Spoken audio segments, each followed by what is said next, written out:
দেখলেন উনি, দেখলেন আপনারা সবাই কিরকম এক্সপার্ট।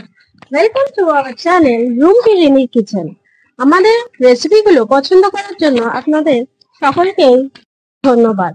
আপনারা যদি নতুন কোনো রেসিপি দেখতে চান তাহলে অবশ্যই আমাদের কমেন্ট বক্সে জানাবেন। আর আর ভিডিওটিকে লাইক, শেয়ার আর কমেন্ট আর সাবস্ক্রাইব করতে ভুলবেন না। আজকে আমার মনিমা মানে আমার শাশুড়ি মা বানাবেন আল্লাদি চিকেন। গ্যারান্টি দিয়ে বলতে পারি, আপনারা যদি একবার আল্লাদি চিকেন বানিয়ে খেয়ে দেখেন তাহলে বিয়ে বাড়ির চিকেনও ভুলে যাবেন।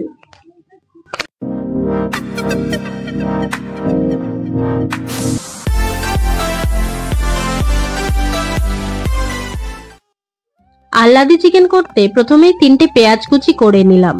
আর লাগছে ফ্রেশ ক্রিম, কেওড়া জল, একটা তেজপাতা, একটা দারচিনি, 2টো ছোট এলাচ, 10টা গোটা গোলমরিচ, সাদা তেল 4 টেবিল চামচ, কসুরি মেথি, 2 চামচ ঘি, কাশ্মীরি লঙ্কার গুঁড়ো 2 টেবিল চামচ, ভাজা মশলা, টক দই 100 গ্রাম, আদা রসুন পেস্ট 2 টেবিল চামচ, নুন ও 4 মগজ, পোস্ত ও কাজু বাদাম দিয়ে বানানো একটা পেস্ট।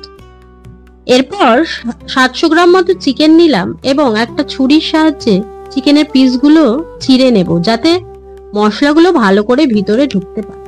এরপর চিকেনটা ম্যারিনেট করার জন্য তাতে দিয়ে দেব 100 গ্রাম টক দই, 2 চা চামচ আদা ও রসুন বাটা, 2 টেবিল চামচ ভাজা মশলা ও 1 টেবিল চামচ কেওড়া জল দিয়ে ভালো করে ম্যারিনেট করার জন্য 1 ঘন্টা রেখে দেব।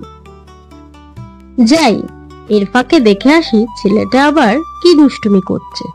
ওর সাথে ছুটতে ছুটতে তো আমার সারাদিন কেটে যায়। এবার ফিরে এসে কড়াইতে 4 টেবিল স্পুন তেল দিয়ে দিলাম। এবার কয়েকটি কাজু বাদাম ও কিশমিশ একটু লাল লাল করে ভেজে তুলে রাখবো।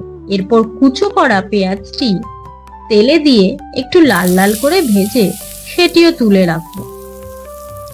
এরপর তেলে দিয়ে দেব 2 টেবিল স্পুন ঘি, তারপরে দেব দারচিনি, ছোট এলাচ, গোলমরিচ, আর দেব কসুরি মেথি ও আগে থেকে করে রাখা 4 মগজ কাজু ও পোস্তের পেস্ট, কাশ্মীরি লঙ্কার গুঁড়ো 2 চা চামচ ও একটি তেজপাতা।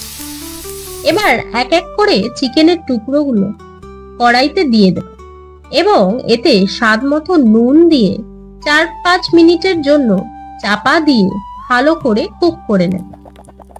চিকেন থেকে ভালো করে জলটা বেরিয়ে এলে তাতে দিয়ে দেব আগে থেকে ভেজে রাখা পেঁয়াজ, ভাজা মশলা 2 টেবিল চামচ, চিনি খুবই সামান্য স্বাদের জন্য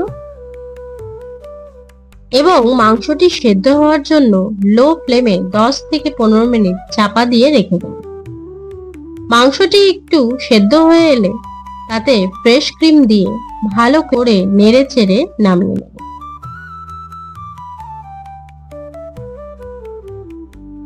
তো এইভাবে তৈরি হয়ে গেল আমাদের আজকের রেসিপি আল্লাদি চিকেন। এইভাবে আপনারাও খুব সহজ উপায়ে বাড়িতে বানিয়ে ফেলতে পারেন এই সুস্বাদু রেসিপিটি।